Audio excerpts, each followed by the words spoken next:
time for them to really try and broach the gap of daylight between these different plans they have. Plans, I should note, that we, the public, still have not seen, and the White House has really not done much to try and clarify what exactly the president agreed to, particularly in reference to what the ceasefire laid out was an agreement on a 10-point proposal put forth by the Iranians that the president deemed as acceptable for a starting point for negotiations. Now, I will also say, officials said that's 2-week ceasefire. If negotiations ultimately go well, could be extended. But the president is also reserving the right to restart military operations should this fall apart. We saw him in a very early morning post lay out that all U.S. ships, aircraft, and military personnel are going to remain in the region. And he also went on to say that if for any reason this ceasefire does not hold, he called it unlikely, he said, then the quote, shooting starts bigger and better and stronger than anyone has ever seen before. Look, I think one of the key things we need to figure out today, Kate, is exactly what conversations are happening behind the scenes, how are the mediators involved in trying to really regain clarity here. And of course, what is Israel going to do? Because right now, the biggest issue regarding these attacks on Hezbollah in Lebanon are Israeli attacks. And we did hear the vice president last night argue that perhaps Israel, in his words, would, quote, check themselves on this issue. So could that be enough? We have to see. But I think there's no question that the already tenuous ceasefire remains in a very, very fragile state. And there's a lot more that still needs to be made clearer, I think, to both sides to ensure that this moves forward. Yeah. Elena, thanks so much. Elena Trina at the White House for us this morning. John. With us now is Congressman Gregory Meeks, Democrat from New York. He is the top Democrat on the House Foreign Affairs Committee. Congressman, very good to see you. With all the difficulties and fragility of the ceasefire this morning, talks are still scheduled for this weekend in Pakistan. You've told me that diplomacy is the only way out of this. Do you still see that as a positive sign? No, absolutely. Diplomacy is the only way out.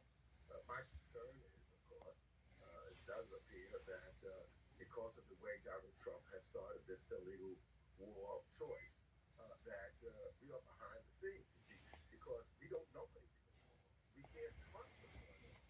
His words, it seems he lies all the time. So when you have someone that's a continuous liar, you don't know what to believe. There's nothing that's been written here, so you don't know exactly what's negotiated. Congress does not have any insight. There's been no hearings. There's been no discussion. People have not come before. So the American people don't know anything. Congress doesn't know anything. And quite frankly, John, I'm concerned about the people that's doing the negotiations. Because if you look at two of them, the top one, they was not even a part of the United States government. They never had any diplomatic negotiations take place. They're real estate developers and real estate negotiators in Witkoff and Kushner. And I think it's good that Vance is there because he will be the only real representative of the U.S. government. But we all know one of the first things that the president did was destroy the State Department. And we heard the general back even in 2016 talk about how important the State Department is. So we are in a unknown scenario because of the president's world choice and because of the kind of language and things that he's doing continuously to escalate this war. That hurts diplomacy, but it hurts the trust. In terms of Kushner and Witkoff, I think the administration would argue those two were key in negotiating the ceasefire with Hamas, ending the war in Gaza, or pausing at least the fighting, the intense fighting in Gaza. And they would also say Jared Kushner was key in negotiating the Abraham Accords. But let's talk about J.D. Vance. Do you have faith in Vice President Vance will be leading these negotiations? Well, I don't think that I have faith, but I think it's good that we have somebody that's officially a part of the United States government that's there. What I think Kushner and Witkoff has done all over, they have helped make Trump and his friends wealthy because every deal was transactional. And I do not think that there is peace right now completely in Gaza because of some remarks that I've heard recently coming out from some of the Trump administration in regards to Gaza. And we don't see continuous talk that's taking place. People are still suffering there. And we don't have any peace in the Middle East. And we not no one is talking about the Abraham Accords at this moment anymore, right? Because of how this president is conducting himself. In terms of the Strait of Hormuz, as we stand here this morning, it appears the strait is closed. It does not appear there is significant traffic through the Strait of Hormuz. That was the major concession from Iran to get this ceasefire to stop the United States attacks on Israel. The United States is attacks on Iran. The United States has stopped bombing Iran. Iran hasn't opened the strait. So what did the U.S. get out of the ceasefire? I don't know. I've got nothing back from the administration. You would think that there would be some direct dialogue, conversation, and some of the members of Congress. There's nothing in writing in that regard. All we hear is that there is going to be a proposed meeting, and it seems because there's nothing in writing, particularly with reference to whether Lebanon was included or not, I think that's an Anderson move also, because if you had someone there that knows how to do this kind of diplomacy, they would have made sure that that was explicit and everybody was on the same page.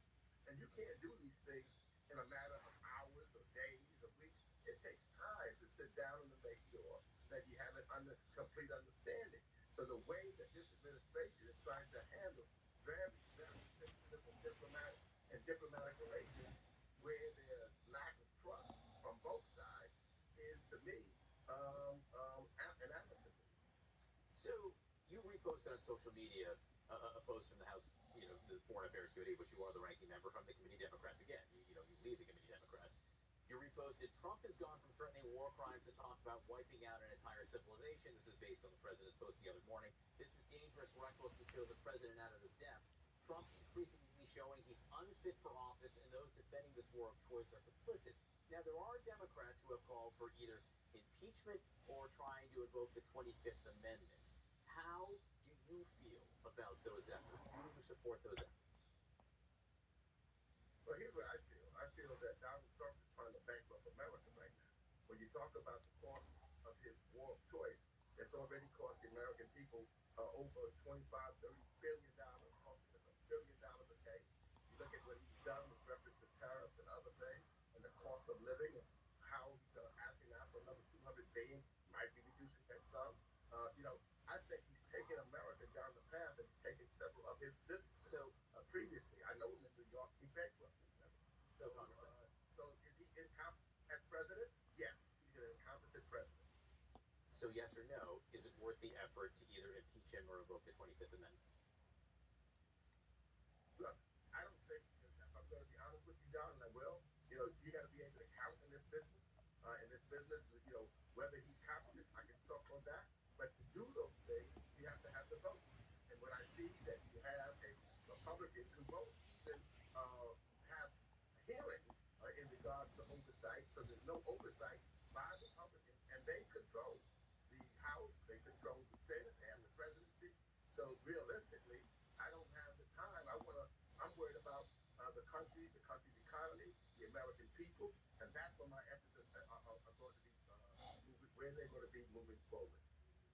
Congressman Gregory Meeks from New York, ranking member of the House Foreign Affairs Committee. Appreciate your time. Kate? You're standing by.